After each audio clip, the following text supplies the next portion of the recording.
আসসালামু আলাইকুম রহমতুল্লাহ। সম্মানিত কোয়েল পাখি খামারি ভাই বোন, আমার পিছনে যে ইনকিউবেটরটা দেখতেছেন এটা হ্যাসার ইনকিউবেটর, আর এই পাশে যেটা আছে এটা স্যাটার ইনকিউবেটর। এখন গরম সময়, দুপুর সময়, এখন পর্যাপ্ত গরম।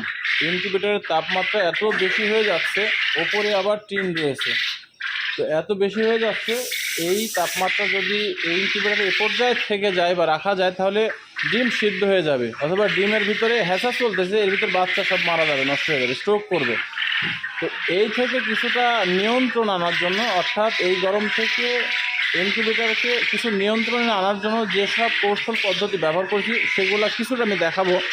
সেটা হচ্ছে, দেখেন যে আমার এই ইনকিউবেটরটা আপাতত এখন প্রায় 42 পর্যন্ত উঠে গেছিলো, এই তাপমাত্রা 42 উঠে গেছিলো। এখন কিন্তু 39.6, অর্থাৎ 39, 2.5 আমি কমিয়ে নিয়ে আসছি। তো এইটা তো তাই, এটাতে আছে 38.37.7। তো যত যেভাবে আমি এটা নিয়ন্ত্রণে আনছি সেটা হচ্ছে, তারপরে এই হ্যাসার ইনকিউবেটরের উপরে আমার দুটো ফ্যান রয়েছে, এসি ফ্যান। এ পাশে একটা আছে, এই পাশে একটা ইনকিউবেটরের এসি ফ্যান আছে। এগুলো ভিতরের যে গরম ওভারহিটটা বের করে দিচ্ছে, কিন্তু বের করেও আপনার কভার করতে পারছে না, কারণ